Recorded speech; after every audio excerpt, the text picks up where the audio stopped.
Boa noite, internet espectadores do Discutindo Atualidades. Estamos aqui para mais um programa ao vivo, diretamente dos nossos estúdios aqui. Estamos já no 6º programa dessa temporada do Discutindo Atualidades e eu tenho a grande honra de receber o meu grande amigo, foi colega de aula durante toda a faculdade, o Marco Antônio Corrêa Colares, que é bimestre em História, mestre pela Universidade, pela Unesp, em São Paulo, pela UFPEL, e agora é doutorando em História pela Universidade Federal do Rio Grande do Sul. Marco, é um imenso prazer te ter aqui para discutir um tema bastante polêmico, né? E eu queria começar te dando boa noite aí, tuas considerações iniciais. Boa noite, Léo, boa noite a todos os espectadores. Primeiro, assim, é uma honra estar aqui, porque as redes sociais e a internet, né, tem um papel muito importante nas sociedades contemporâneas, mas às vezes a gente sabe que também existe o lado negativo, que quando a gente vê informações que são passadas e repassadas sem a devida verificação, os famosos fake news, né, quando às vezes, em alguns momentos, há o que eu chamo daquele efeito manada, as pessoas começam a postar fatos inverídicos ou que são arbitrários, enfim. E o teu programa, eu acho, acompanhei todos eles já, a tua iniciativa é fantástica, é um programa uma luz na internet, nessa internet de tempos de fake news. E eu falo luz no sentido filosófico, meio grego, aquela ideia da aletheia, né? Aquela verdade homérica, que não é uma luz somente pela arte, além da arte, da musa, a iluminação de uma verdade ou de um conhecimento mais profundo, né? Não só a doxa, ou a opinião, ou o senso comum, como a gente chama nos dias de hoje. Então o teu programa é uma maneira da gente ver nas redes, na internet, enfim, debates com mais validação, com mais argumentação, mais conteúdo. Isso não estou querendo ser arrogante e dizer que nós temos conteúdo, mas pessoas que estudam e que buscam compreender os fatos sociais e os acontecimentos, enfim, os processos históricos, culturais, sociais, políticos, etc., de uma forma mais qualitativa. E o teu programa, então, eu conheci o Léo na época da universidade, é um grande amigo, a gente fazia muitos trabalhos juntos, e eu sempre brincava, assim, quando eu comecei a ser professor de História, o Léo sempre me conseguiu emprego. Antes de eu estar hoje eu estou no IFSU, eu sou professor servidor público federal, né? Mas a maioria dos meus empregos era o Léo. Ali, tem um cara lá, o Marco, que trabalha. Aí eu via lá, o cara me olhava meio desconfiado, né? Que esse cara não sabe muito. Me agradecem até hoje, Marco. E o Léo Zeotti, ele é estudioso, ele não sabe muito, mas é estudioso, ele é esforçado, o Léo falar. Aí eu consegui um emprego. E eu nunca te consegui um emprego, tu sempre conseguiu por ti. Imagina, meu amigo. Mas é uma honra, é um colega, assim, um dos maiores professores que eu conheço, uma referência, não em história, sabe? Tu não é uma referência em história, tu já é uma referência, na minha opinião, em ciências humanas, em humanidades, em conhecimentos das humanidades. Então, uma honra estar aqui. Pô, meu amigo, é uma honra receber um elogio de uma das pessoas que eu mais respeito intelectualmente e como humano também. Meu amigo, antes de mais nada, eu quero dizer que a nossa audiência está bombando nos primeiros instantes do programa. É a ascensão mais rápida de audiência que nós tivemos. E eu queria... Espero que não tenha queda. Não. A tendência é crescer. Crescer. Quero mandar um abraço especial pro meu aluno lá do Riachuelo, em Santa Maria, o Matheus Mendes, que foi o cara responsável por a nova cara do Discutindo Atualidades. Foi ele que fez a capa e o logo, né, do Discutindo Atualidades. E o Matheus, galera, ele faz isso comercialmente. Quem tiver interesse em contar com um logo, uma arte nova para sua página ou para o seu negócio, entre em contato com ele pelo Face. Ele já comentou aqui com a hashtag Vem com o Teacher, que essa hashtag tá ficando famosa. Pegou. E eu queria te agradecer, Matheus. Pô, cara, tu é um parceirão do Discutindo Atualidades. Queria mandar um abraço pro Augusto Gottuso, tá dizendo grandes mestres. Foi uma honra ter professores como nós, tá nos mandando um abraço. Foi nosso aluno no curso Veiga. Um beijão especial para minha filha Ana Luísa, os melhores aqui, sempre gostou muito das tuas aulas. O Sassá, o Samuel, nosso colega, tá mandando aqui corações. Gremista, né, gente? Esse é o problema. Gabriela, Júlia, ou seja, a hashtag tá bombando. Marco, Vamos então começar o nosso debate. O assunto de hoje é um assunto extremamente importante, principalmente de ser discutido no Facebook, né? Como tu falou, o Facebook tem virado aí um território de inverdades, um território de... Acabei aqui, estou recebendo mensagens, né? E eu gostaria de começar o nosso papo sobre extremismos, né? Sobre... Deixa eu baixar aqui que estamos recebendo várias perguntas, deixa eu ver aqui, ó. O pessoal aqui dizendo que adora os nossos debates. O pessoal aqui o pessoal do Riachuelo, lá de Santa Maria, participando, né? O pessoal participa muito aqui, tá? Show de bola. Sabe que eu tive 1 ou 2 alunos de Santa Maria e sempre se destacaram, né? Sempre fomos muito. Eu nunca dei aula em Santa Maria, enfim, mas tu tá lá nessa experiência. A gurizada lá é show de bola. E sempre muito estudiosos, muito interessados, né? Então, eu fui muitíssimo bem recebido em Santa Maria, lá no curso Riachuelo, assim como fui muitíssimo bem recebido no curso Fleming aqui de Pelotas, tá? E já sou veterano na Escola Mário Quintana, onde fomos colegas lá. Mas, Marco, vamos começar, porque tá bombando. Marco, para te avisar que nós batemos todos os recordes de audiência até o momento, né? Nós estamos ali bombando de verdade, discutindo a atualidade, nunca teve tanta audiência ao mesmo tempo. Bom, é o púrpura. Murex. Já que a gente transmite em HD, eu fiz meio colorido pra gurizada. Marco, então assim, ó, vamos falar sobre os extremismos e os nacionalismos na história nos dias de hoje. Eu queria, para começar o nosso papo, pedir para que tu desse a tua opinião sobre o momento atual. Como é que tu tem visto a ascensão e a ampliação da aceitação de discursos extremos nos dias de hoje? Esses discursos, eles são, tanto na área religiosa, quanto na questão nacional, acaba se transformando numa xenofobia, ou na política, aqui no Brasil, acredito eu, que o mais forte atualmente seja a questão política. Como é que tu tem percebido esse momento de ascensão de discursos extremos, principalmente nós que somos historiadores, nós sabemos como isso já ocorreu no passado? A gente fica, como cidadão, a gente fica temeroso, né? Porque um dos valores mais importantes das sociedades contemporâneas, as chamadas democracias ocidentais, é a liberdade de expressão, mas também o respeito pela liberdade alheia, né? Aquele princípio iluminista, a minha liberdade vai até afeta a liberdade de outrem, né? De outra pessoa. Ter liberdade ela é fundamental em todos os sentidos, poder expressar suas opiniões é fundamental, mas tu expressar a tua opinião tentando diminuir alguma pessoa por ter uma cor da pele diferente, uma pessoa por um gênero diferente, uma pessoa porque vem de outro país, isso é muito perigoso. É muito perigoso. E eu vejo esse crescimento desses discursos em vários fatores, né? No fator econômico, nós vivemos mundialmente, a partir de 2008, um processo de crise econômica, guerras endêmicas que continuam acontecendo e às vezes são incentivadas por diversos países e grupos específicos fundamentalistas, e isso leva ao discurso extremista. Eu tenho assim uma percepção do que está acontecendo a partir de um teórico que eu gosto muito. Ele fala sobre civilização e barbárie. Até eu trouxe aqui esse autor. Eu usei muito na minha... O meu mestrado em parte é sobre civilização e barbárie, né? Vou mostrar pro pessoal. O nome dele é... Aí o livro, não sei como é que se pronuncia, mas o Tsvetan Todorov. Ele é oriundo da Europa Oriental e ele viveu ele esteve presente nas repúblicas soviéticas e foi perseguido, fugiu, né? Então teve essa experiência com um chamado, vamos dizer, totalitarismo de esquerda. E ele fugiu, enfim, e se tornou um pesquisador de renome. E ele fala sobre o mundo contemporâneo atual e ele tem uma percepção muito específica. Ele vai dizer assim, as ações dos indivíduos em sociedade, elas não são levadas por imperativos racionais na maior parte do tempo.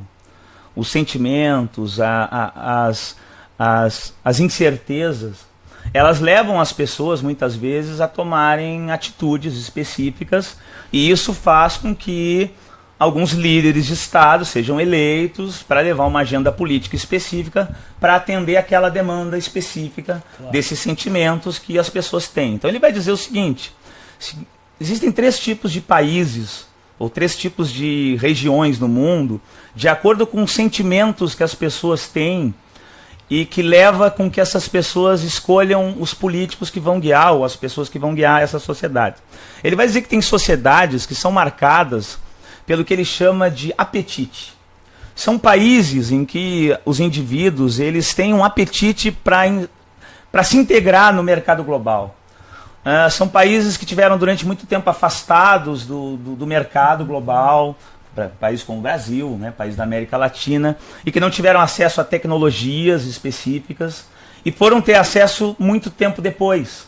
Então as políticas que são levadas nesses países muitas vezes tentam atender a esse apetite que o cidadão tem, como aqui no Brasil, de ter produtos de fora, de ter menos, né, produtos mais baratos, de participar melhor desse mercado global de forma qualitativa.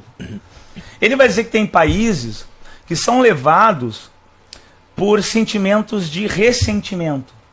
São países que têm, a sua população tem uma visão certa ou errada, verdadeira ou não, mas as pessoas têm essa visão de que, por algum motivo histórico, social, político, eles foram afastados da riqueza mundial e eles são atacados pelas suas riquezas naturais, como os países do Oriente Médio, da África. Então as pessoas acabam se ressentindo muito com esses países do chamado Ocidente, países ricos, até porque as bombas, as guerras vêm, e muitas guerras são propiciadas por aviões desse Ocidente. Ainda que existam líderes, né, fundamentalistas locais, autocratas locais, que usam essas guerras também pelos seus interesses, as pessoas estão ressentidas, até pelo espírito nacional. Com certeza. E aí então as pessoas vão então dar fundamento ao fundamentalismo, vão fundamentar, eu não estou falando ao fundamentalismo nesse país, ou seja, as pessoas vão aderir ao Islã e ao mesmo tempo muitas vezes vão aderir, por exemplo, a algum grupo de natureza terrorista, e vão então com esse ressentimento vão dar sua vida para que se resolva esse problema. E tem países que são guiados pelo medo. O medo é um sentimento que guia diversos países, principalmente os chamados países ricos, europeus e Estados Unidos, segundo ele. Que as pessoas têm acesso ao mercado, mas têm, de certa maneira, medo de perder esse mercado para os emergentes. A Índia, a África do Sul, o Brasil, que estão entrando no mercado com força, e medo dos países do ressentimento. E ao surgir esse medo social, discursos extremistas vão aparecer, a xenofobia vai aparecer, e vai aparecer o fenômeno, vou usar o Donald Trump. Sim, claro. Ou seja, dando para aquele medo social, dando a palavra de contentamento desse medo, de resolução desse medo. Vamos fazer muro. Não vamos criar pontes, vamos criar muros, né? Vamos impedir os mexicanos. Nós temos medo, eles vão nos tirar a nossa riqueza. O Donald Trump se elegeu com essa premissa. Vão tirar aqui nossa riqueza, estão tirando o que é nosso, estão tirando nosso emprego. Os americanos nem querem o emprego dos imigrantes, mas o medo faz isso. Claro. E o medo, o Nietzsche já dizia isso, né? O ressentimento, o medo são potências muito fortes na sociedade, ainda mais numa sociedade de massa, uma sociedade da mídia, uma sociedade em que a mídia usa o medo, a escatologia para vender jornal e para vender telejornal. Então acaba, sem querer ou não, instigando esse medo, né, nesses povos. E aí o extremismo ganha força, ganha uma ascensão. Entende? Então eu vejo assim, o que está acontecendo é que o medo está se tornando um sentimento muito poderoso nas populações, medo de perder, medo dos ataques terroristas, e 11 de setembro foi um marco que incentivou ainda mais, e o Bush usou o imperativo da guerra ao terror exatamente para incentivar e cooptar esse medo. E então os discursos extremistas a partir dessa situação têm crescido muito. A gente poderia dizer que eles estão conquistando uma parte do seu objetivo, que é justamente gerar medo naqueles que eles não podem vencer. Né? Exato. E é uma coisa assim, não pode vencer porque não é o Estado que eu enfrento. Não é um país que eu enfrento um grupo que morre hoje lá na Síria, digamos, e daqui a pouco está no Iraque. Daqui a pouco está lá na Nigéria. Sabe? Sim. Então, Em países, eu estou pegando casos de países muçulmanos, mas vamos deixar claro, nem todo grupo terrorista é muçulmano. Sim, claro. Existem Nós vamos falar disso. Terroristas católicos, né? Existem grupos terroristas protestantes, em grupos terroristas não religiosos, enfim, né? Separatistas. O terrorismo é uma palavra que também ela tem uma conotação política, essa palavra atribuir a alguém o terrorismo. Claro. Mas enfim, eu acho que isso está se intensificando pela crise. Não sei até que ponto isso possa gerar algum tipo de regime extremista oficializado em países do centro hegemônico, Europa e Estados Unidos. Até que ponto o nazifascismo pode retornar.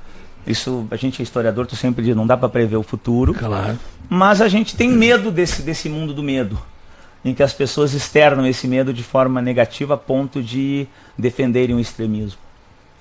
Eu concordo. Antes de seguir aqui, eu quero mandar um beijo especial para as minhas alunas da turma MED, lá do curso Riachuelo, a Vitória Lara, o meu aluno Matias Muraro, a Vitória Moro, a Elise e a Ana Carolina. Elas criaram um grupo aqui no nosso WhatsApp, que eu vou até disponibilizar um número aqui, chamado As Leonáticas do Riachuelo, e elas estão nos assistindo, elas assistem assiduamente, elas participam de todos os programas, participam da hashtag.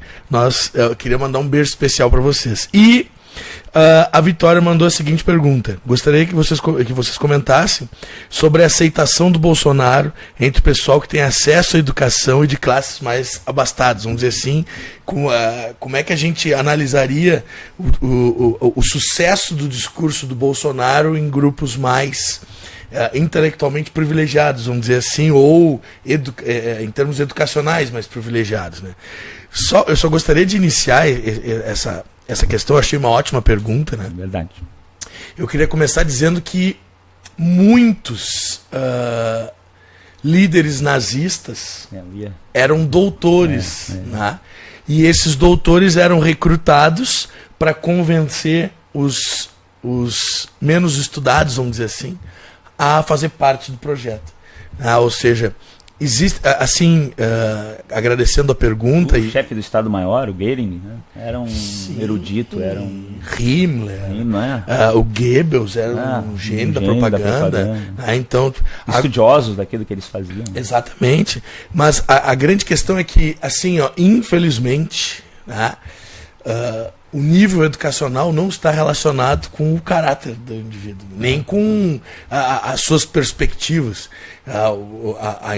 O nível de estudo de uma pessoa não define, por exemplo, o seu posicionamento político ou a sua empatia pelo ser humano.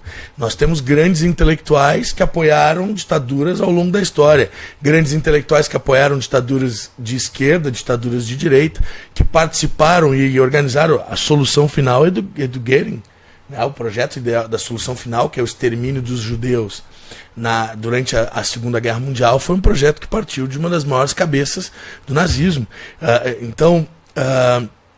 Tem um geopolítico alemão chamado Haushofer, que é um dos... apesar dele ser considerado o menos científico dos geopolíticos, ele foi um dos caras que mais influenciou outros pensamentos na época da guerra, ou anterior à guerra, só que ele é um cara que tinha uma vinculação com o nazismo, e era um grande intelectual. Então, na minha opinião, isso acaba acontecendo. E, por favor, não entendam que eu estou dizendo aqui que o Bolsonaro é um nazista. Mas o que eu quero dizer é que o discurso do Bolsonaro, ele é um discurso mais... como é que eu vou dizer?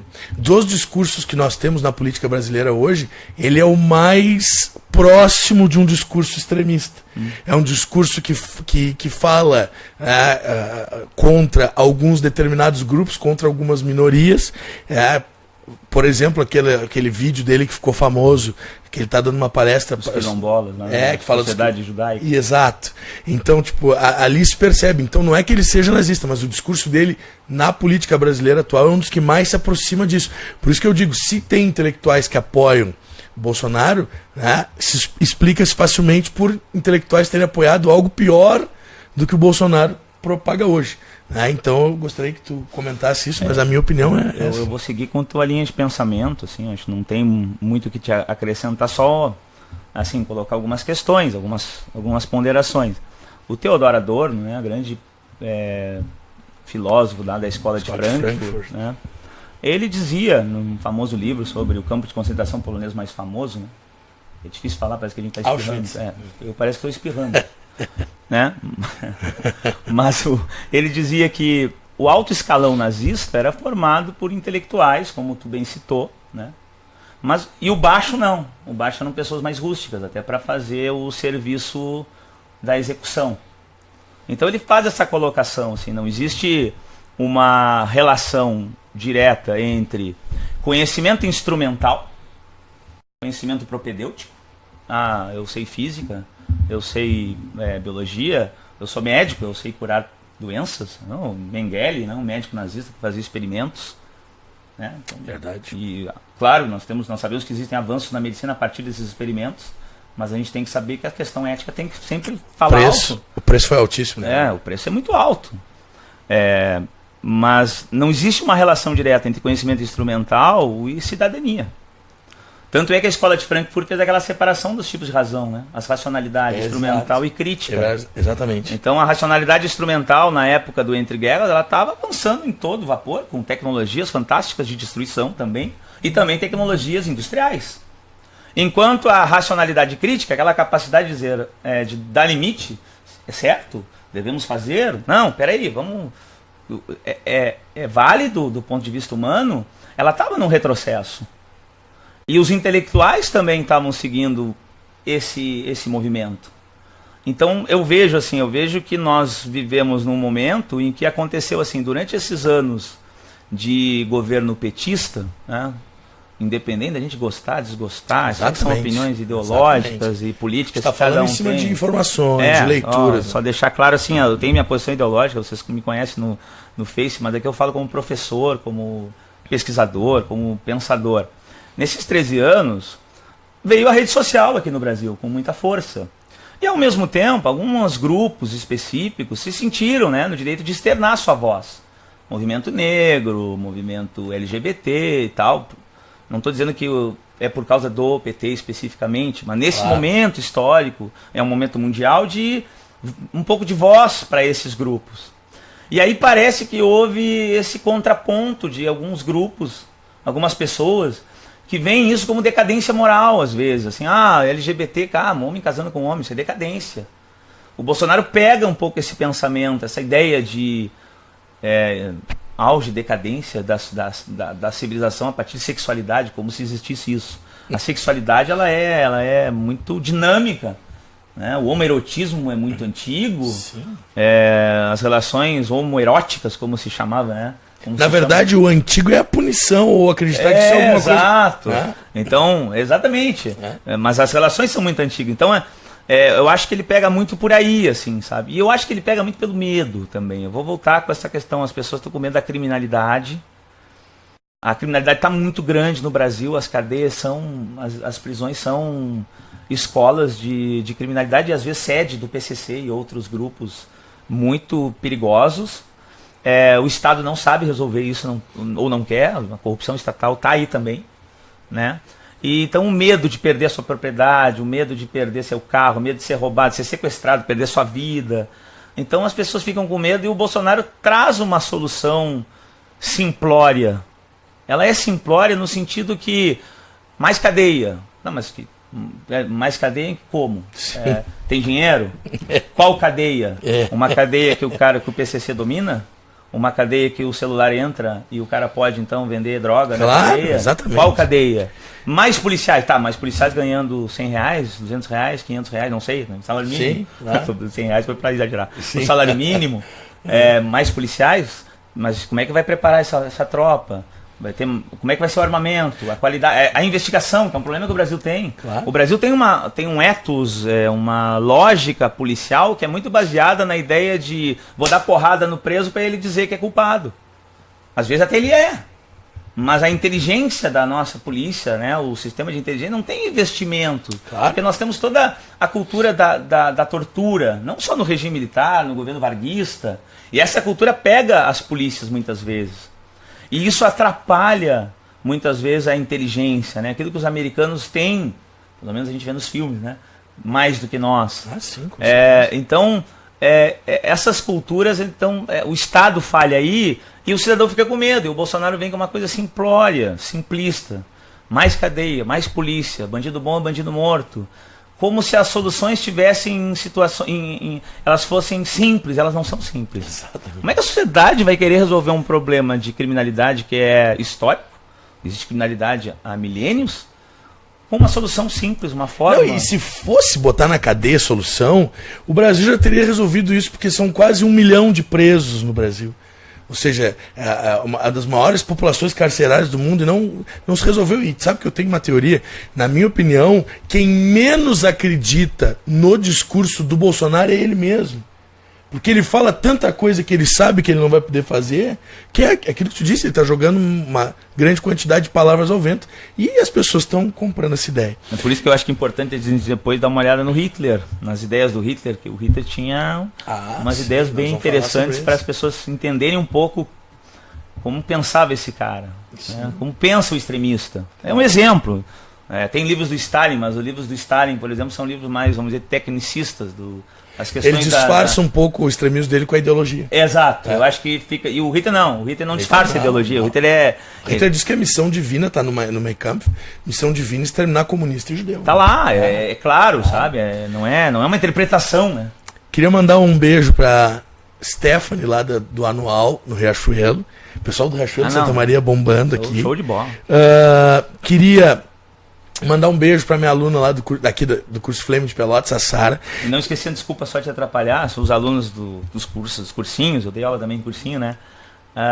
Essas discussões, esses papos filosóficos e discussões históricas, é o intertexto, né, mais rico. Com certeza. Pensando agora em Enem, né, pensando em redações, é um intertexto mais rico. Pensem no conteúdo de humanidades também para sua redação. O Marcos sabe o que está falando, muitos anos trabalhando para o Enem, trabalhou no Veiga comigo, trabalhou no Vetor, trabalhou no Alfa, no Teorema, né? Foram vários cursos aqui, tem um currículo extenso. Queria mandar um beijo para a Sara, que está adorando o programa, e obrigado por enfatizar mais uma vez que nem só os muçulmanos são os terroristas. Nem extremistas. Então, um beijo, querido. E aqui... E nem árabes. Né? Nem os árabes. Agora esse papo aí da Al Jazeera, que está bombando na internet, a senadora ficar preocupada porque uma senadora, enfim, da República aqui do Rio Grande do Sul, não dou nome porque não... Sim. Não, podemos falar, né? Que ela teria comentado, em vez de falar Al-Qaeda, falar Al Jazeera. Enfim, e fazer essa relação Al Jazeera, árabe, é perigoso, talvez fale com terroristas. Pelo amor de Deus, né? A maior parte do povo árabe não concorda. Claro que não. Quem mais sofre com os grupos fundamentalistas são os próprios muçulmanos. Porque na cabeça dos fundamentalistas, aqueles que conhecem a palavra deveriam ser os primeiros a seguir. Aqueles que não seguem são os principais inimigos deles. O pai daquele menininho na praia, ele estava fugindo, né? Ele era, né? O Aylan, o menininho na praia. Aylan Kurdi, que foi encontrado lá na Turquia. Bom, Ana Luísa, Flávia dos Santos, Julie, Leonardo Fagundes, Gabriela Maurer, tem até um colega aqui, um parceiro, Lindomar Pio, que está dizendo que a gente fala sobre emprego. Um abraço para ti. A digníssima do meu amigo Marco, a Gislaine, tá nos mandando. Oi, Gis. Ela não me viu hoje, eu estava em Jaguarão.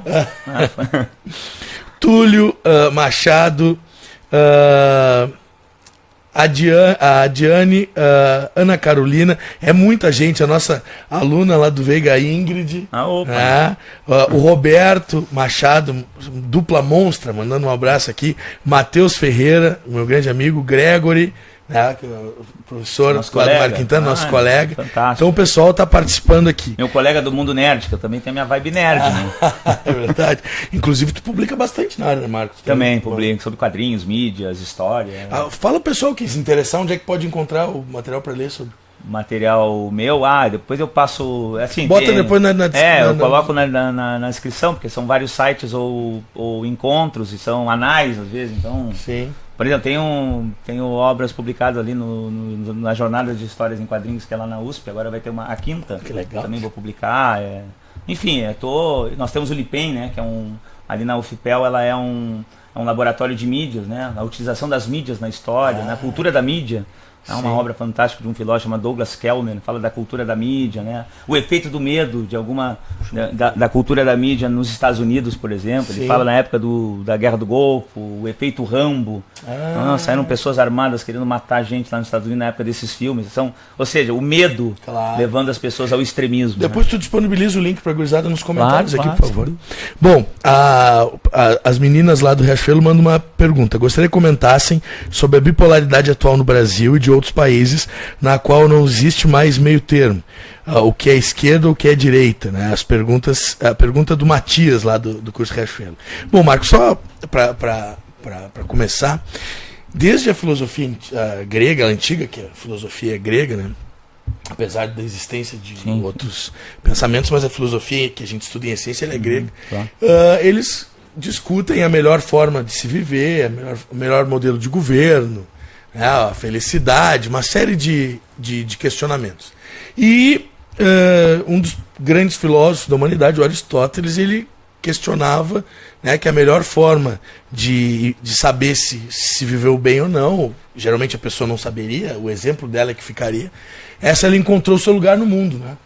E uma das formas de que isso acontecesse era viver de acordo, buscar sempre o caminho do meio, a opção menos extrema. Como foi bem comentado aqui na pergunta do pessoal lá do Riachuelo, nós não temos encontrado isso muito no Brasil atual, né? Quer dizer, principalmente nas redes sociais, que fique claro. Principalmente, um dos principais argumentos que se utiliza quando a gente quer entrar num debate mais sério sobre política aqui no Brasil isso aí que tu tá falando não vale porque tu é comunista, isso aí não vale porque tu é de direita. Aí a gente vem dizer, não, mas nós estudamos os livros na universidade. Eu vou até mostrar um aqui, de um grande autor, né, um grande cientista político, referência Norberto Bobbio, fala contra os novos despotismos. Ele analisa aqui, né, formas de impor, né, as suas ideias. Então eu gostaria de apresentar para aqueles que não conhecem o guia de atualidades, né, do guia do estudante. O principal assunto é a intolerância. Vale a pena, quem não adquiriu, eu não recebo nada para fazer essa propaganda, mas para quem está fazendo vestibular é excelente. E a principal matéria do guia do estudante deste semestre é justamente as faces da intolerância. Ou seja, o assunto que nós estamos tratando aqui é extremamente pertinente para o Enem e para a humanidade em geral. E eu gostaria de dizer que uma das coisas que leva a essa intolerância, né, a essa a loucura que a gente vive extrema, é que as pessoas estão usando como argumento para não aceitar o debate ou como contra-argumento atacar o seu posicionamento político, o seu possível posicionamento político. Dessa forma, o debate não progride. Sim. Né? E nós não temos um avanço do debate político aqui no Brasil. E isso, na minha opinião, é uma herança dos períodos mais centralizadores. Na época da ditadura do Getúlio Vargas, na época da ditadura militar, não se podia discutir política. Nós tivemos professores que foram torturados, né, na época da ditadura militar. Nós assistimos palestra de um indivíduo que foi torturado. Ele passou por vários equipamentos de tortura na época que nós estávamos na faculdade. Ou seja, como é que se discute política? Um grande amigo nosso, que foi nosso professor na universidade, o professor José Plínio Guimarães Fachel, meu amigão, né, o meu grande mentor intelectual na faculdade, ele conta a história de um colega que num debate na faculdade comentou alguma coisa sobre o governo e depois ele sumiu e apareceu uma semana depois todo machucado, e um dos colegas que tinha sumido também era o torturador. Ou seja, como é que se debate política numa época dessas? Aí surgiu aquela frase famosa que muita gente comenta: política, futebol e religião não se discute. Claro que se discute. A essência da política é o debate, é a discussão.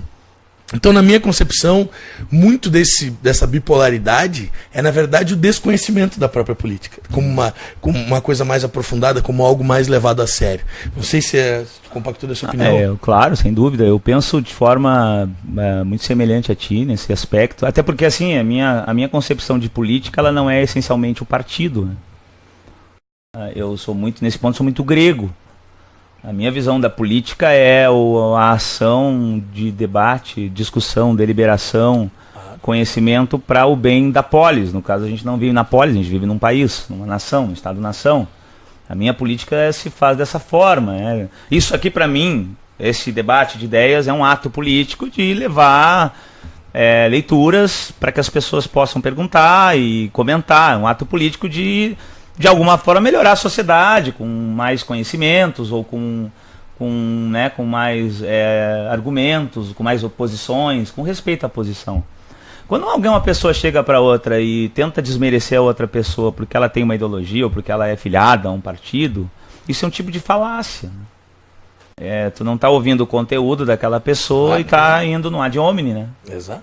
É um tipo de falácia, um argumento falacioso. Se o Hitler chegasse aqui e colocasse uma fórmula da relatividade no quadro, né, o professor abaixou aqui, por ele ser o Hitler, aquela fórmula, se estivesse correta, ela continua com o Hitler, estaria correto. Claro. Não é por ser o Hitler que ele não possa saber a fórmula da relatividade. Estou usando um exemplo idiota, mas para que entender que o conteúdo é que deve ser debatido. Com certeza. Então, se por acaso um político que eu não concordo falar alguma coisa que eu acho coerente, por que eu vou atacar o cara? Porque eu não concordo com a ideologia dele, no caso. Mas eu vou concordar com aquilo que ele está falando. E nós vivemos nessa polarização. Eu acho que é muito a ver com essa herança que tu falas. Assim, essa herança, por um lado, uma herança de uma democracia que ela é muito jovem. Não existe espaço democrático ainda maduro para as pessoas. As pessoas ainda não sabem debater política. Elas, na minha opinião, tratam política como uma paixão futebolística. Com certeza. Uma identificação como se fosse um time. Aqui no Rio Grande do Sul a gente fala granalização da política. Bem isso mesmo. E quero dizer assim, eu me incluo entre esses que às vezes caem nesse mesmo esquema. Eu nunca faço crítica para outros. Também faço crítica para mim. Assim, em quantos momentos eu estive mais engajado pela minha paixão ideológica ali, quando Marco, tá rateando aqui, meu. Sabe? Até um aluno uma vez, Marco, Aí eu, tudo bem, eu fiz bobagem. Mas tu ouve, né, Marco? Depois eu ouço, depois eu penso, o que eu escrevi ali? Isso é legal, é tu rever as tuas próprias posições, é tu dizer, eu tava num momento de sentimento e eu coloquei a minha posição. Mas parar para pensar, parar para racionalizar, ela é fundamental. E a gente não tem isso, sabe, na nossa sociedade ainda maduro. Porque os regimes ditatoriais, a ditadura civil-militar, né, na época que tu comentasse, né, e também o Estado Novo, na era Vargas, eles não deixavam isso florescer. Claro. A mídia, de certa maneira, não gosta de tratar da política, muitas vezes, para o povão mesmo. Ou seja, muitas vezes fica essa imagem, não se discute política e futebol, não, se debate. O que não pode é se matar por política e futebol. Futebol tu debate na brincadeira, mas política tu debate para tentar melhorar as coisas e não convencer. Mas tentar ver formas de ponderação dentro daquela ideia. Tu não vai... Nem sempre a sociedade vai entrar em consenso, gente. Claro. O consenso não é... O consenso às vezes é até burro. Às vezes o dissenso ele é mais saudável. Mais e isso salutar. só ocorre na democracia. Claro. O Norberto Bobbio, ele diz, no Futuro da Democracia e em outros textos, que a pior democracia é infinitamente melhor do que a melhor das ditaduras. Por quê? Porque a democracia permite que os seus erros sejam apontados. E ela pode repensar esses erros, esses problemas. Uma democracia, ela permite que eu, Marco, vá pra rua e fale mal dela. Exato. Uma ditadura, ela me mata se eu falo mal dela. Exatamente. E ela pode ser de esquerda, de direita, porque existem regimes autoritários de esquerda e direita e existem regimes totalitários de esquerda e direita. Né? Joseph Stalin com a União Soviética, Mao Tse Tung com a China, fala comunista, mas China socialista. O Tito na Iugoslávia. Assim como os chamados totalitários. A família Kim na Coreia do Norte. No Haiti, né? O Papadoc e o Baby Doc. Aí tu vai nos de direita também, né? O Franco, o Salazar, o Hitler, o Mussolini. Que também existe hoje uma confusão muito com essa coisa do nazismo ser de esquerda. Essa é uma confusão muito grande, assim, porque parece que ao dizer que o nazismo é de direita, tu tá querendo colocar a direita como nazista. Não. Existem diversos segmentos do que nós chamamos de direita.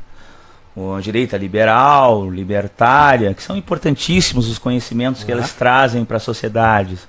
Existe a esquerda social-democrata, a esquerda socialista no sentido social-democrata europeu, uma esquerda mais comunista que defende a revolução. Ou seja, existem diferentes posicionamentos nesses campos.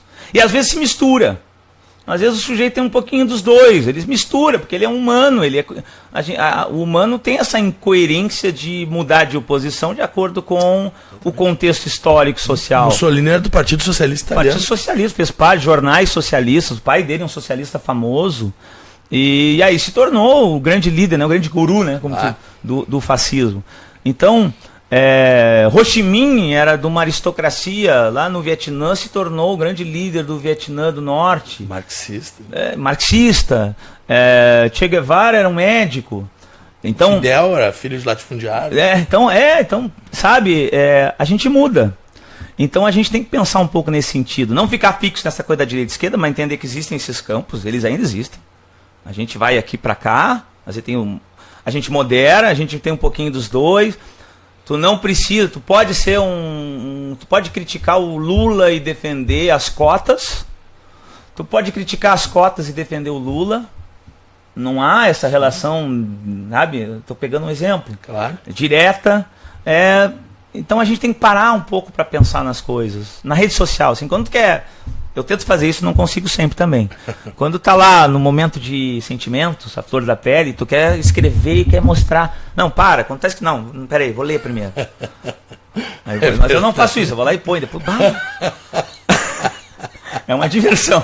Mas lá é o Marco Cidadão. Sim. Aqui é o Marco Professor. Aqui eu tenho que parar e ponderar, porque aqui eu tô com os livros. Com certeza. Eu sou professor, né? Jamais na aula, quem é meu aluno, jamais eu vou ficar fazendo proselitismo político. Pelo contrário. Tu é profissional, né, mano? Profissional.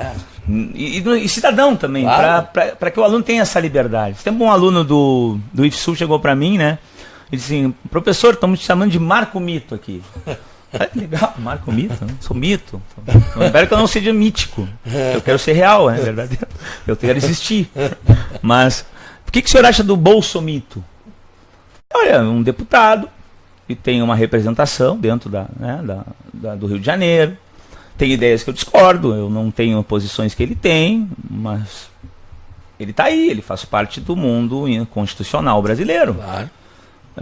Eu posso discordar das palavras dele, não tenho a posição política ideológica dele, mas se tu acha que ele é coerente para a tua vida, deve ter o teu critério de escolha. A gente vive uma democracia. Só vê bem as diferenças, vê os diferentes discursos, as práticas, procura te informar e escolher o teu candidato. Se tu achar que é o Bolsonaro, tu tem essa escolha. Eu estou ali como professor do IFSU, eu não estou ali como Marco Cidadão do Facebook lá defendendo suas ideias, né, ideológicas. Não, estou ali como professor. E o menino falou, Marco, tu é o primeiro professor de ciências humanas que eu conheço, né, que não me xingou. Por que eu vou xingar um menino de 16 anos? O que eu vou ganhar com isso? Você é um democrata, né, Marco? Na verdade, o Bolsonaro vai ganhar um eleitor. Claro. Se eu xingar, claro. Daqui a pouco ele está na dúvida. E isso eu trago aqui esse rapaz, né?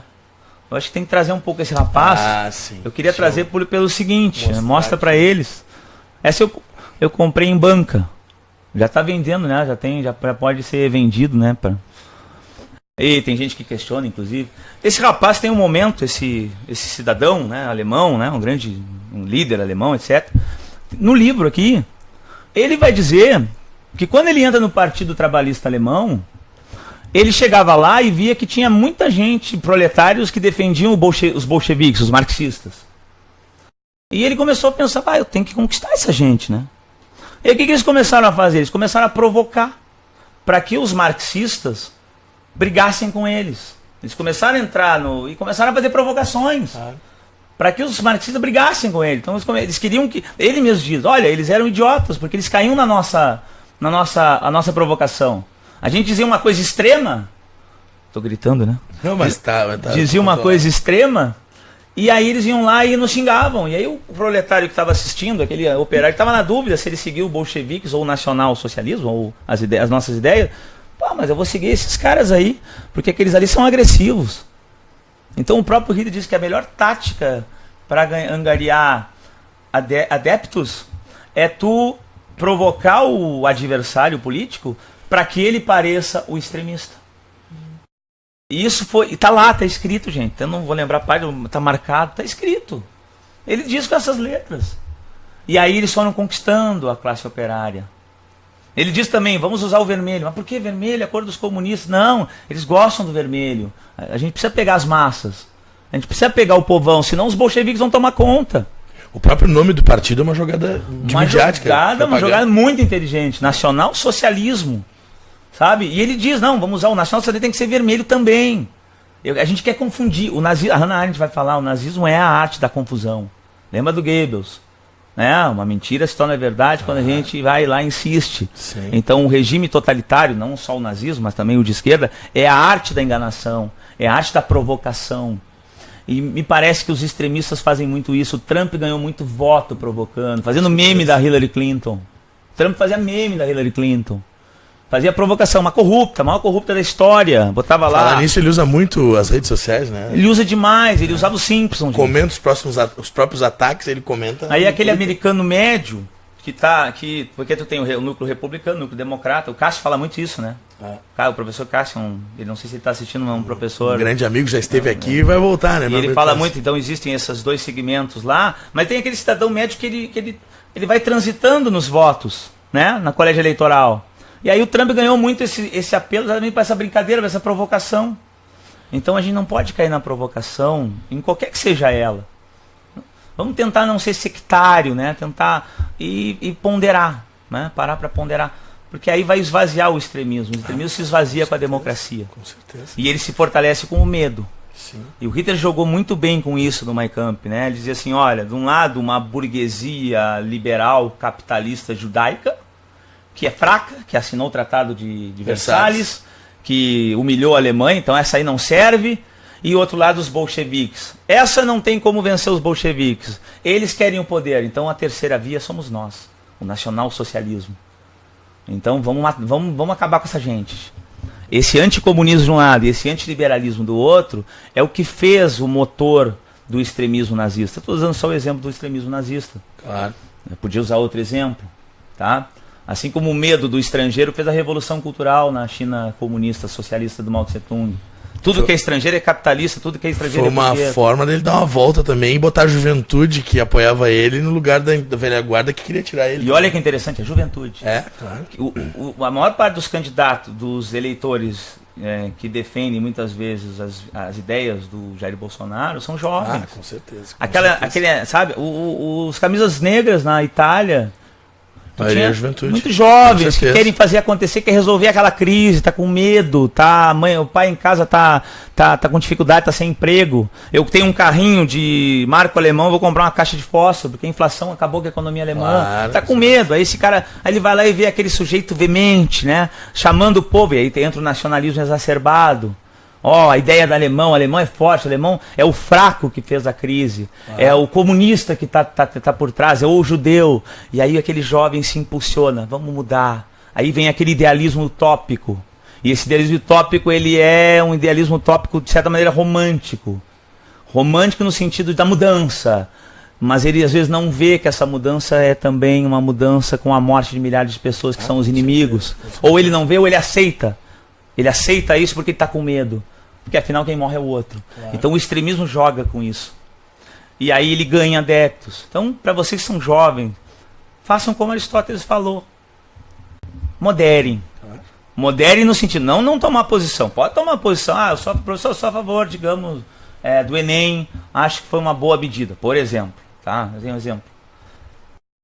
Tomou uma posição. Mas modera no debate com quem é contra. Usa argumentos, vai para a leitura, vai para a informação. E às vezes chega, não discordo, não concordo muito contigo, vamos deixar como tá, vamos tomar uma cerveja. Claro.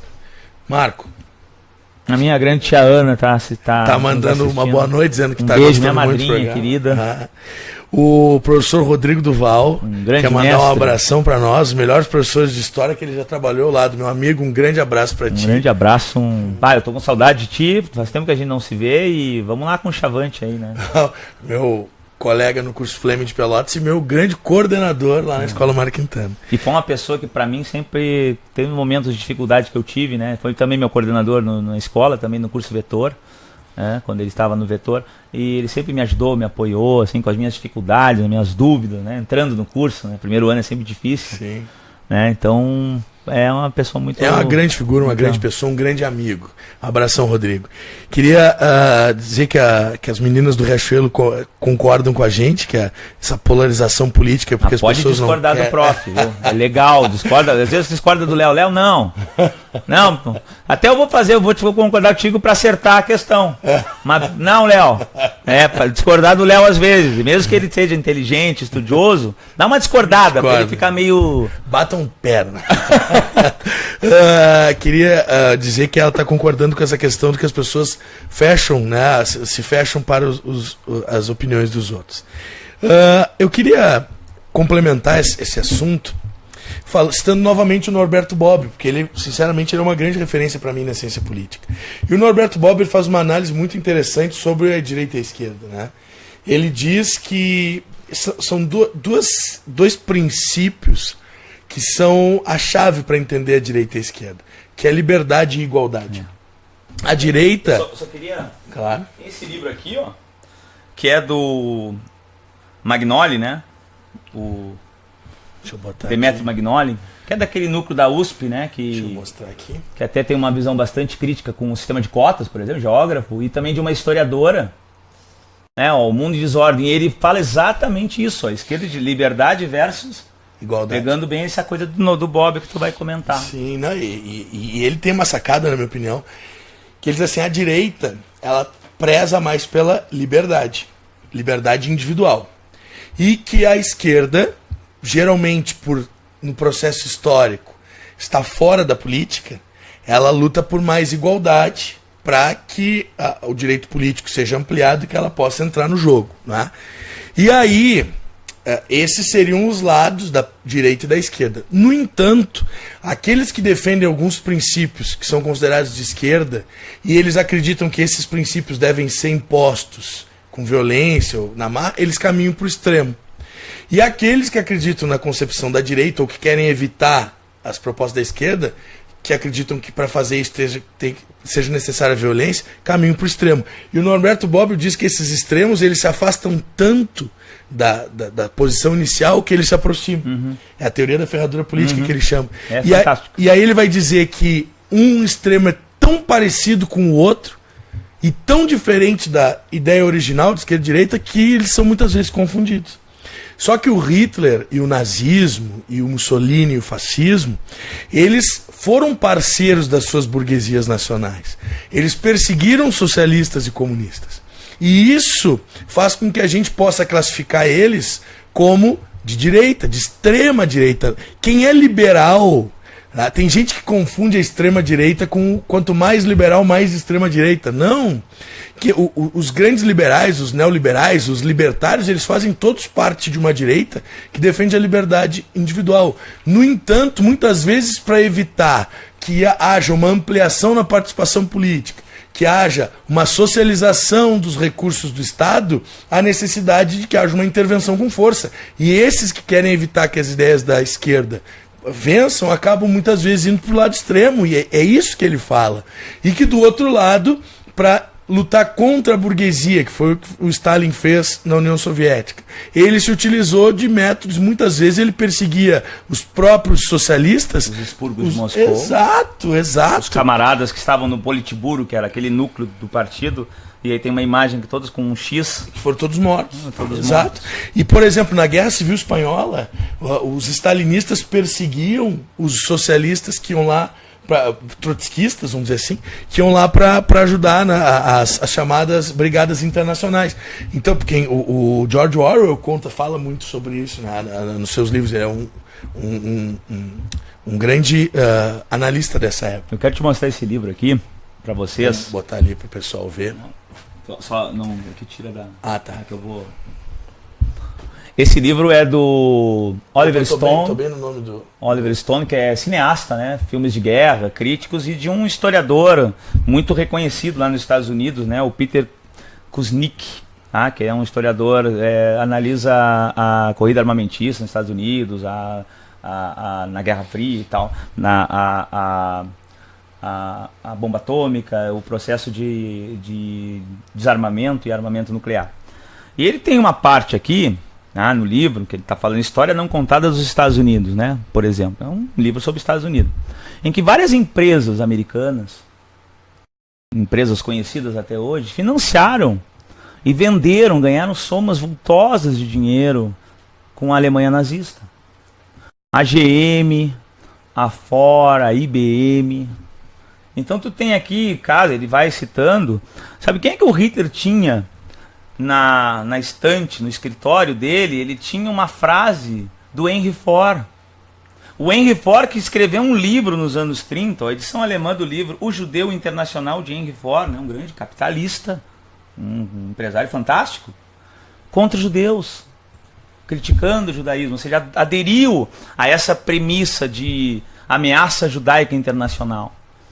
Ou seja, o nazismo ganhou adeptos entre setores da alta burguesia alemã que estavam com medo do avanço bolchevique, com medo de perder suas liberdades, suas propriedades, um avanço bolchevique. Tem um grupo de industriais ingleses chamado Grupo de Cleveland, que financiou o nazismo, imaginando que ele seria uma barreira à expansão do comunismo, para acrescentar isso que tu está falando. É exatamente isso. E aí eles entram nessa ideia da ferradura, acho que entra bem na ideia dessa ferradura. Então, assim, quando a gente fala que nazismo é um regime político da extrema direita e o socialismo soviético, totalitarismo da extrema esquerda, a gente não está aqui tomando um ponto de vista ideológico de falar mal ou bem de um. Ao falar que o nazismo é de direita, eu não estou criticando a direita. Exato. Eu estou criticando um momento histórico em que setores da Alemanha ficaram com medo do avanço bolchevique, estavam ressentidos com o Tratado de Versalhes e com a crise de 29 e aderiram ao nazismo. Soltaram um cachorro louco para resolver aquele problema imediato e depois tentaram matar esse cachorro louco várias vezes. O Hitler tem. O cachorro mordeu, né? O cachorro começou a morder. O dono. Ele, na noite das facas longas ou longos punhais, ele matou gente da SA. Se fosse no Brasil, seria a noite dos facão. Né? Sabe? Então, assim, a gente tem que começar a não cair nesses para nós, gente, das ciências humanas, dizer que nazismo é de esquerda é como dizer que 2 mais 2 é 5. Aí eu vejo colegas, às vezes, e eu quero assim, eu quero dizer bem claro, eu vejo colegas das ciências exatas, das outras áreas, repetindo isso. Eu peço para esses colegas assim, não falem no que não sabem. E às vezes até da humanas, né, Marco? Às vezes até da humanas. Não, às vezes até não, pelo amor de Deus. Assim, faltou aquela aula. Se tá a fim de comentar sobre história e tal, dá uma estudada e vai perguntar pro professor de história, vai te atrapalhar na aula se tu botar que nazismo é de esquerda. E mais, vai te atrapalhar na vida, porque tu vai estar achando uma coisa completamente obtusa, gente. Isso é obtusidade, isso aí é uma ignorância baixa. Existe uma crítica assim do Mises, né, liberal da época, que coloca todos os regimes que falam no social, e o nazismo tem essa conotação dos direitos trabalhistas alemão, da industrialização do proletário, como uma ideologia de esquerda. Existe essa tentativa. Porque na cabeça deles, tudo que significa ampliação do Estado é esquerda. Exato. Só que isso não existe uma regra que defina isso. Existem estados muito grandes na Idade Moderna, do Luís XIV, e não existiam ainda essas separações ainda nítidas, esquerda e direita. Não é de Luís XIV, né? Estado grande, esquerda. Estado sou eu, a esquerda. Comunismo. É Luís XIV. Então, assim, gente. Ótimo exemplo. Sabe, são coisas que a gente tem que explicar. Não é o Estado em si. É como esse Estado se processa, o que ele faz. Se ele tem uma Constituição. Sim. Ele tem uma Constituição, quais são as regras, o que ele dá de liberdade para a economia, o que ele dá de liberdade para a política, para a educação. Isso faz a diferença nessa análise da ferradura. Nosso aluno lá foi nosso aluno da Escola Mário Quintana, o Augusto Zolê, está adorando as recomendações de livros, estudar história mesmo, que não seja a carreira dele. É muito legal, diz que é difícil e está gostando. Boas indicações são de grande ajuda, obrigado. Está lendo Brasil, uma biografia. Muito bom. Muito bom, da Schwartz, não me lembro. Eu tenho, inclusive, aqui. Lilian Schwartz, isso mesmo. É uma das historiadoras mais renomadas do Brasil. Deixa eu só falar um pouquinho aqui, o pessoal, o Gregor, já comentei, o João Pedro Pérez, Marco Caçador de Vampiros. O pessoal, a hashtag vem com teacher aqui, tá bombando. Rodrigo Medeiros, um abraço para nós. O Túlio tá dizendo que esse é o melhor programa de sexta-noite. Pô, muito obrigado. Tem uma cerveja depois, que é um programa bom. Uma cervejinha, uma Coca-Cola. Os bastidores aqui. O Jardel Bandeira dizendo que as pessoas confundem ideologia partidária com política. Concordo, né? Aquela ideia grega é muito importante. O Jonas, nosso aluno lá do curso Veiga, Jonas Petter, até parei de estudar aqui para acompanhar essas duas férias. Um abraço para ti, meu amigo. Estudioso, né? Fantástico. Gente finíssima. Geraldo. Segredo para passar do Enem, estudar. É a receita principal. A receita principal, óbvia, lógica. O Gregor tá dizendo que mas é complicado às vezes discutir com o cidadão nas redes sociais. E sendo professor das redes sociais, distinguir o cidadão com o professor nas redes sociais. O Rodrigo aqui, nosso amigo, está nos chamando de ídolos. O Astor tá dizendo que tá gostando muito. A Ana Colares também, o Guga Tavares. Pessoal, muito obrigado pela grande audiência, nós estamos bombando aqui. Marco, vou te deixar numa dividida. Opa. Esse livro, A História Não Contada dos Estados Unidos, é um livro que tu recomendarias a leitura. Tu recomendaria o Guia Politicamente Incorreto? Assim, o que acontece? Eu sempre que diz, por exemplo, que o zumbi tinha escravos. Eu sempre recomendo leitura. Às vezes a leitura até exatamente para ver um contraponto. Eu nunca vou dizer não leia. Não leia, eu acho uma coisa... Não sou a favor de queimar livro, nem de não leia. Leia, eu recomendo qualquer leitura, né? É que parece que ali, assim, eu acho que ali aconteceu uma ideia muito publicitária, né? Vamos vender livro... Gente, não é querer fazer uma defesa da classe, não é essa a questão. Para começar, que não é historiador, né? Então, a forma de pensar como trabalhar um livro, as fontes escolhidas, já é um pouco diferente. Às vezes não tem nem, sabe, o método, né? É um método de análise, né? Uma coisa que a gente sempre fica... existe método na nossa área, né? As pessoas têm que entender... Tenta imaginar que tu vai chegar no hospital para fazer uma cirurgia. E aí chega lá, quem é que vai fazer cirurgia? É o médico? Não, o historiador, que é muito curioso. Inteligentíssimo. Estudou mas todo. Ele não se formou. Tá louco, né, cara? Então, não tô dizendo que as pessoas não possam falar ou escrever sobre história. É que muitas vezes falta a questão científica, o método para trabalhar isso compromete o trabalho. Conhecer a historiografia, porque tem tendências, vai mudando as ideias. Hoje em dia, gente, a historiografia mudou muito em muitas situações, assim, tem pessoas dizem, lá na história só doutrinadores marxistas. Eu conheci vários professores que têm diferentes visões, assim, da maneira de escrever história. Eu, por exemplo, não escrevo minha tese, minhas dissertações com métodos marxistas, não usei muito Weber nos meus trabalhos. Usei Poder Simbólico do Pierre Bourdieu, ou seja, conceitos que são hábitos totalmente diferentes das ideias marxistas. Então, não é isso, sabe? Ali parece uma coisa publicitária, assim. Vamos pegar a história tradicional e vamos desconstruir para vender livro para as pessoas que estão enjoadas de ver que zumbi sofria. E é uma pseudo-intelectualidade para aqueles que têm preguiça de estudar coisas mais aprofundadas, né? É mais mal que eu. Mas é uma opinião, porque aquilo ali é uma questão tendenciosa. Tipo, qual é a moral que pode haver em tentar desmistificar uma figura importante para a história dos negros como o Zumbi? Dizer que ele era escravista, comparar ele a um senhor de engenho. Isso é uma desinformação. Isso é uma desinformação. Sabe por que é uma desinformação?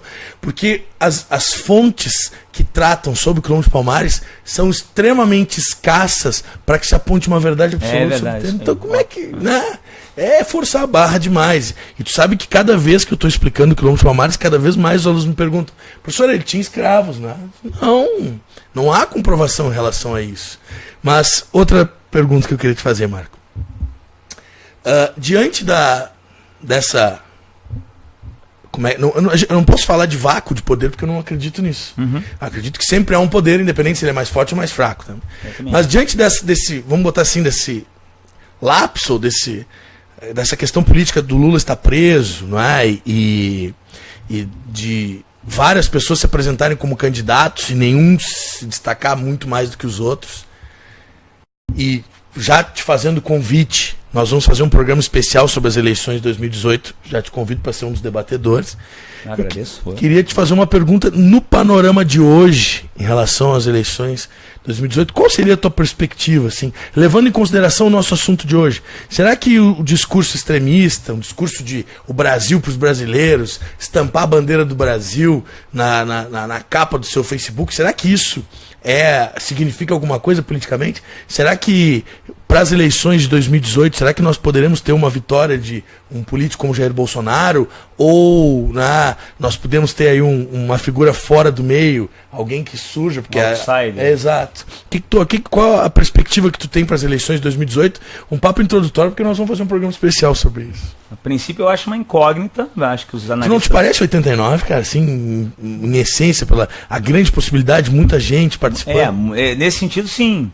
É que 89, assim, me parece, 89 havia uma esperança maior no Brasil, porque a gente estava saindo muito da ditadura e estava entrando nessa ideia de democracia participativa, representativa, e os jovens estavam mais esperançosos, assim, o Brizola, aquela figura que era muito carismática, né?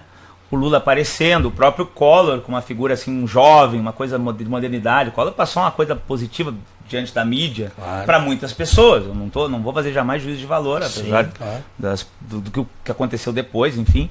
Mas havia uma esperança e de uma mudança pela política tradicional, pelas instituições. As instituições ainda estavam começando, as instituições democráticas estão recomeçando. Então, nesse sentido, ainda não se duvidava das instituições. A Constituição de 88, a Constituição Cidadã, tinha recente tinha sido promulgada. O Ulisses Guimarães chorou, fez aquela, eles deram as mãos, aquilo ficou fora. A morte do Tancredo ficou marcante. Um civil, presidente, morreu, mas vamos ver, vamos... Então, claro, apesar da crise de 87, 89, toda a crise da hiperinflação, que isso aí desmotivava, claro, mas ainda havia esperança que um bom político, que o meio político tradicional fosse resolver. Porque, na verdade, o Sarney sempre foi visto como um temporário, né? Um provisório, porque ele é o cara que estava conduzindo de um modelo para o outro. Exato. Né? Então, hoje não. Hoje a gente está vendo uma descrença nas instituições, como na Alemanha, e nesse ponto, assim como aconteceu na República de Weimar. Não tô dizendo que vai surgir o nazismo. Sim. Não estou fazendo nenhuma previsão de futuro, nenhuma profecia. Porque profeta não é historiador, né? A gente fala só depois, usando a história. Sim, havia uma desespero, o Hobsbawm fala muito, uma desesperança nas instituições devido à crise, devido à humilhação que a Alemanha passou e a ameaça bolchevique e um governo que não conseguia resolver. Mataram lá, Hannah Arendt, né? Quando mataram a Rosa Luxemburgo, foram os chamados Freikorps, os corpos, né, da República de Weimar, que depois foram usados na SS, né? Muitos desses Freikorps viraram a SA depois. SA, não SS. É SA. Inclusive o Ron, se não me engano, era um dos líderes. Então aquilo ali foi uma medida extrema para tentar reconduzir o governo com o medo da revolução, então para reconduzir a instituição, para que o povo pudesse apoiar o governo. Hoje nós temos essa descrença no Brasil, com as instituições e com a política tradicional, com os políticos tradicionais, devido à corrupção e devido a esse show midiático em torno da corrupção. Eu acho, assim, para mim a corrupção do Brasil ela é estrutural, eu tenho essa posição, ela é sistêmica. Na minha opinião, o Brasil, o sistema político partidário brasileiro, o funcionamento é a base de corrupção, o que não justifica ninguém, mas ele tem se constituído dessa forma. E para mim teria que ter uma reforma muito grande no Brasil, através até de uma Assembleia Constituinte, talvez. Não sei, estou só aqui jogando. Mas o que eu quero dizer é que há uma descrença. E essa descrença leva a ideias extremistas a ganharem adeptos, na minha opinião. Deixa eu mostrar um aqui. Isso aí que você está falando é a nossa estrutura, né, de política, ela é baseada na nossa história. Né? É um livro, tu leu todo ele, né? Isso. Aqui, olha esse homem. Olha aqui, crianças do meu coração. Esse homem leu todo este livro. Ele leu. É que eu precisei devo ter lido um capítulo e já saí falando. Né? Vamos falar do Dono do Poder. Tu leu? Não, um capítulo. Esse homem leu todo o livro. Mas eu quero dizer, é um livro fantástico. Mas é fantástico. Esse aqui, claro, esse aqui para quem quer analisar. E tem gente que critica ele desatualizado, pode até ser. Mas os dados e as informações que ele traz, o Raimundo Faoro, são fantásticas. O Faoro é um grande nome na historiografia brasileira. E o que eu quero dizer é que há essa descrença. Então, a margem para o extremismo conseguir galgar não vou falar o poder, porque governo não é poder. O governo, E não, se o governo fosse poder, não teria o impeachment. Né? Exato. Existem outras esferas de poder, né? Exatamente. Eu acho que ele é muito grande. E nós temos que botar na conta outra questão, o contexto mundial. O Brasil não é uma ilha. Aconteceu o fenômeno Trump. Aconteceu o fenômeno Marine Le Pen. Não ganhou, mas teve uma... não ganhou, mas ajudou o Macron, que não é lá tão libertário. Exatamente. E teve uma força muito grande e ele está lá. Ele está lá governando com premissas também. Sim, da Le Pen. Então, ou seja, existe um contexto acontecendo. E o Brasil pode seguir esse momento histórico, nessa onda, nesse efeito manada, vamos dizer assim, pode. E aí apostar no extremismo para resolver o problema institucional. Como professor, e aí não é o marco cidadão, eu posso dizer, nunca foi solução, sempre gerou mais problema. Historicamente, posso dizer com dados, o extremismo nunca gerou solução, sempre maiores problemas. Marco, mas Hitler tornou a Alemanha uma potência industrial. Sim, mas também tornou a Alemanha um país destruído depois da guerra. Exato. A potência industrial baseada na... foi a indústria bélica. Exato. E depois a Alemanha foi destruída com isso. A cidade de Dresden foi praticamente tirada do mapa por bombardeio dos aliados. Mesma coisa no Japão, que sofreu as bombas de Hiroshima e Nagasaki. A consequência. Queria a pergunta da Stephanie, lá do Riachuelo, que ela diz assim, pela Constituição brasileira ter sido feita num período de transição, né, de tentar reforçar a questão da democracia, talvez essa base de transição, de trazer uma força democrática, pode influenciar nas decisões que são tomadas pelos três poderes hoje. Ou seja, essa ideia de trazer uma democracia, pode ser isso que esteja fazendo com que os poderes muitas vezes se desviem da sua regra para como é que eu vou dizer, para contornar as regras da Constituição. Desvio de função para tentar... Porque isso até vou responder primeiro. Eu acho que sim, porque quando a Constituição foi feita, ela foi muito negociada, não com o povo, não vamos se iludir. Centrão, né? Exato, nós tivemos cerca de 500 e poucos constituintes, 70 e poucos senadores, o resto de deputados, e eles estavam caminhando para o parlamentarismo, só que um grupo muito coeso de partidos pequenos e alguns políticos de outros partidos maiores formaram o chamado Centrão, que existe até hoje, foi coordenado pelo Eduardo Cunha na época do impeachment. Mas ele é chamado também hoje em dia também junto com o Baixo Clero, que é aquele grupo de políticos fisiológicos, né? Que não seguem... Exato, que não tem grandes propostas a defender. E esse grupo, ele conseguiu coordenar uma série de limites para as propostas que existiam.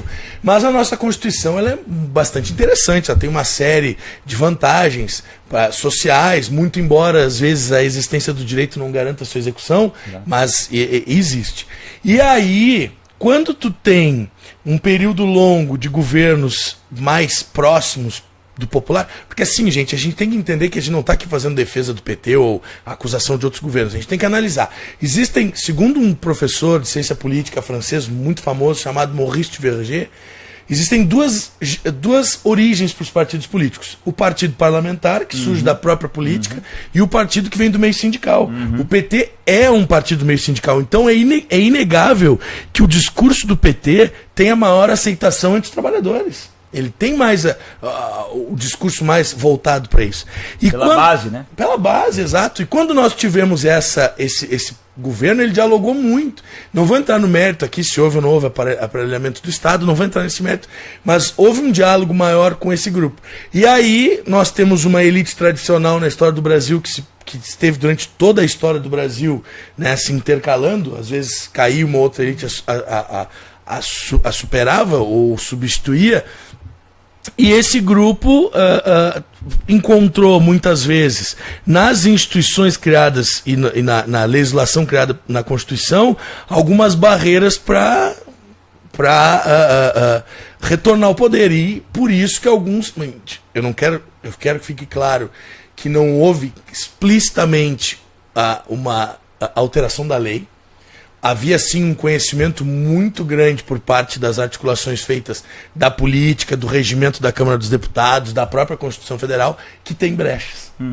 Então, houve a necessidade, em alguns momentos, de se flexibilizar certas coisas. Por exemplo, o juiz Sérgio Moro não poderia divulgar aquelas conversas telefônicas para a imprensa antes que elas fossem analisadas pelo Supremo, como aconteceu. Né? Ou seja, há uma flexibilização das leis. E aí alguns poderiam argumentar, tudo bem, mas essa flexibilização foi a forma como se descobriu que a Dilma queria proteger o Lula e acabou se evitando isso. Pois é, gente, mas a grande questão é a seguinte, eu vou citar mais uma vez o Norberto Bobbio. Quando nós flexibilizamos leis, quem tem o poder de flexibilizar essas leis torna-se alguém muito poderoso. E quem controla? Lembra da ideia do panóptico? Né? Ou seja, quem observa o observador. Quem controla quem tem esse poder de flexibilizar as leis. O ator está lá, o panóptico, e ninguém sabe quem está lá dentro, porque eu não consigo observar o observador. Mas ele observa todo mundo. Exato. Eu concordo contigo e tu usou um autor que eu não conhecia, mas eu vou usar um historiador, que é o René Remond, que fala a mesma coisa sobre partidos, esses tipos de partidos. E, claro, é o modelo europeu, né? Sim. Mais francês. Claro. Partidos de base parlamentar, partidos de base sindical, trabalhadora, e, logicamente, que as demandas são diferentes. Sim. A orientação política é diferente, ainda que existem negociações, né, para um e outro, porque ninguém governa só de um lado da esteira, da cerca. Olha com quem que o Lula se aliou para governar, com o José de Alencar, grupos vinculados o Sarney, aos industriais, o Collor, os oligarcas tradicionais, que é uma crítica que muita gente faz, que na minha opinião é uma crítica totalmente correta. Eu acho que essa união com a oligarquia em nome da governabilidade é, para mim, um dos piores defeitos do governo petista, porque manteve essa estrutura corrupta e usou essa estrutura corrupta para fazer as suas políticas. Na minha opinião, não deveria ter sido mais ousados e ter seguido a sua coerência histórica, pelo menos que eles diziam. E é uma crítica que deve ser feita. Acho que as pessoas que fazem essa crítica acho que têm razão. Eu penso que sim, que os poderes e as instituições elas flexibilizam demais as leis em nome de um pretenso bem comum dentro de um jogo de poder muito específico. E acaba um se intervindo no outro. Na minha opinião, o STF está legislando, por exemplo, ao decretar que os presos, os acusados de segunda instância, condenados, sejam presos. Ah, mas o Lula é um canalha, eu não quero entrar nesse mérito. Pode ser o pior sujeito do mundo, eu acho que tem que seguir a lei. Vamos ter que mudar a lei está ruim. Tá, vamos mudar a lei. Quem é que muda a lei? O legislador. Mas aí, cara, com um amplo debate, com divulgação nacional, com a possibilidade da população participar a partir de plebiscito. Com educação da população para ela entender como participar. É uma série de fatores que, na minha opinião, fariam a democracia no Brasil. Se não segue a lei, né, cara? E o Norberto Bobbio, para citar mais uma vez, né, você percebe como eu curto ele, ele vai dizer assim, eu prefiro infinitamente o governo das leis ao governo dos homens. Eu já lembro do Weber, né? O Weber dizia, né? Lembra os tipos ideais, a dominação tradicional, dominação carismática, dominação burocrática. É um modelo tradicional lá, que está lá no século XX, é antigo e tal, muita gente questiona e tal. E ele mesmo diz, é só um modelo para analisar. Ele não funciona de forma pura, mas ele vai dizer, olha, modelo tradicional, vamos seguir a tradição a qualquer custo. Se a tradição diz que tu pode ter escravo, vamos seguir. Vale a pena seguir a tradição nesse sentido? Não. Modelo carismático, vamos seguir o profeta, o líder. Se o líder disser que tem que matar os judeus em nome do bem comum, vamos seguir. Vale a pena matar judeus, comunistas, afins em nome de um bem comum? Na minha opinião, não. Modelo burocrático, vamos criar uma burocracia, um conjunto de leis, vamos seguir essa burocracia e conjunto de leis. Se a gente quiser mudar isso aí porque acha errado, vamos mudar as leis para tentar melhorar a situação. É o que tem. Claro. Dentro das perspectivas é o que tem. Porque é isso que torna uma sociedade democrática, entre outras coisas, é o império da lei, o império da isonomia, o império da... império, parece que está falando de imperialismo, né? A ideia de que só funciona com o consenso, os debates, as deliberações, e mesmo quando eu não discordo da lei, eu voto num legislador que tenha o pressuposto de mudar essa lei. Eu fiz de forma legítima. Exato. E muda-se a lei no lugar certo, o legislativo. Bom... pessoal, infelizmente nosso tempo está acabando, tá? Eu gostaria de falar para vocês que esse programa ao vivo vai estar disponível amanhã no nosso canal do YouTube, no canal Discutindo Atualidade. A prisão do Lula, dos outros condenados. Eu acho que... Só deixa eu ler aqui, ó. A Eliane Rizzo minha amiga, quero mandar um beijão pra ela. Dos 121 condenados pela justiça no âmbito da Operação Lava Jato, 9 tiveram prisão executada em segunda instância e cumprem pena atualmente. Por que com o Lula deveria ser diferente? Pergunta dela.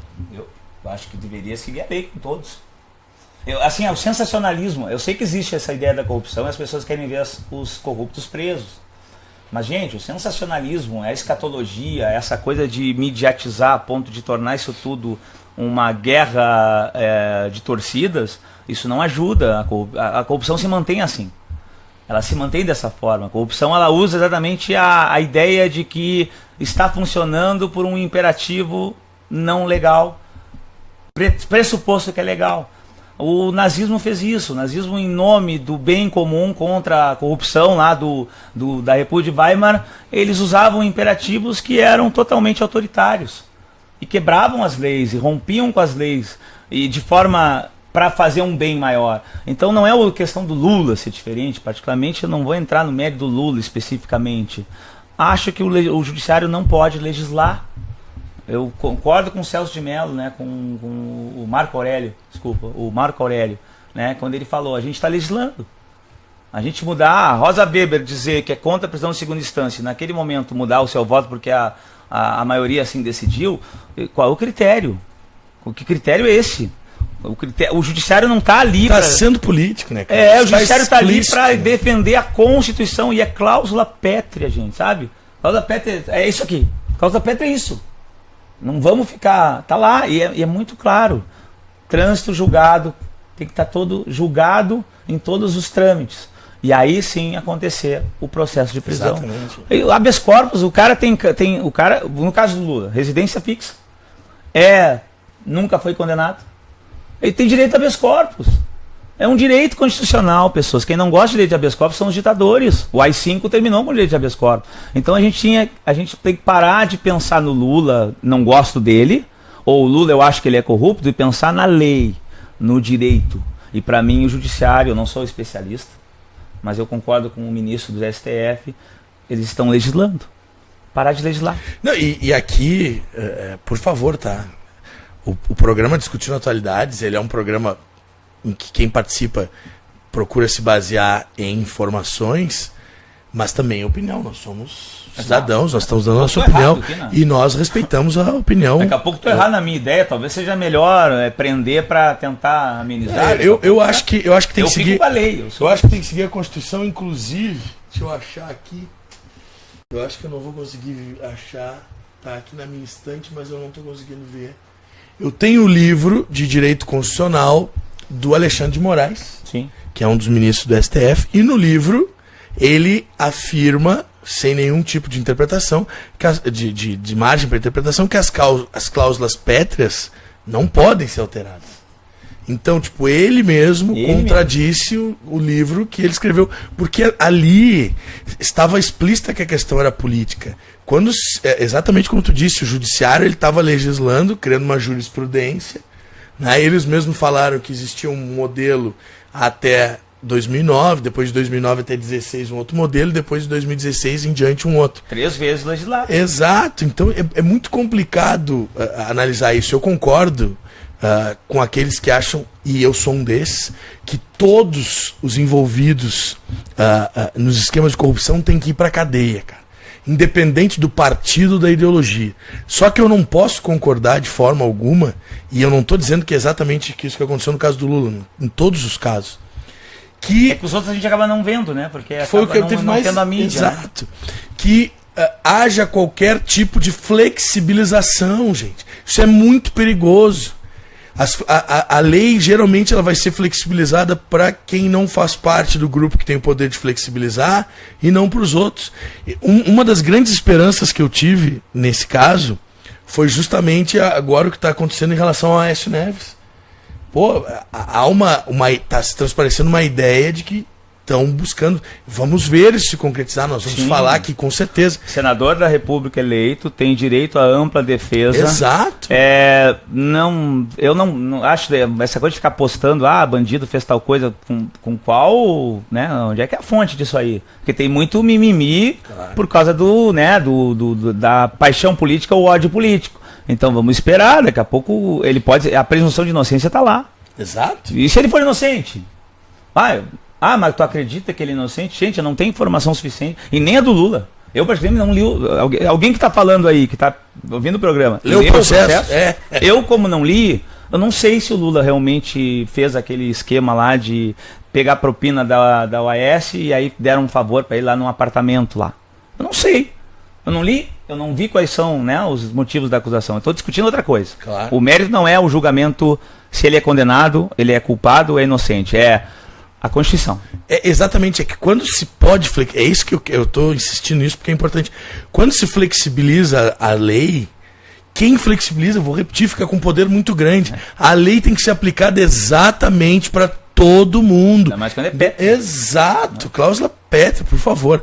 Queria mandar um grande abraço pro meu amigo Fábio Duval, que vai estar aqui na sexta-feira que vem. Nós vamos estar discutindo a guerra da Síria e as questões que envolvem, né, o envolvimento dos Estados Unidos e de Rússia em lados opostos. Vamos comentar também a questão política, que o Fábio é um grande intelectual, um grande amigo. Um abração para ti, meu amigo. É uma honra te ter na audiência. Eu queria... Vou assistir esse programa, gosto muito desse tema, né? Não deu tempo pra gente tratar um pouco da Síria também, né? Sim.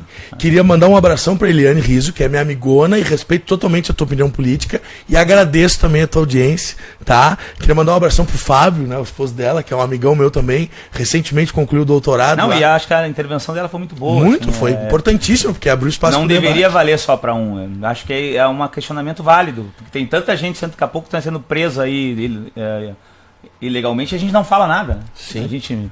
Queria, para finalizar, dizer que a indicação da Vitória lá do Riachuelo, o livro Meus Heróis Não Viraram Estátuas, que aborda a questão da utilização da história para direcionar as massas. A história, ela sempre foi durante muito tempo mal utilizada. Gente, terminamos. Queria te abrir o espaço para as considerações finais do nosso debate e já te agradecer, dizer que o nosso programa vai estar no YouTube amanhã, tá? Queria pedir, pessoal, quem curtiu o debate, curta a nossa página também. A nossa página está em ascensão aí. Então, curtam a nossa página, compartilhem o vídeo se vocês gostaram, tá?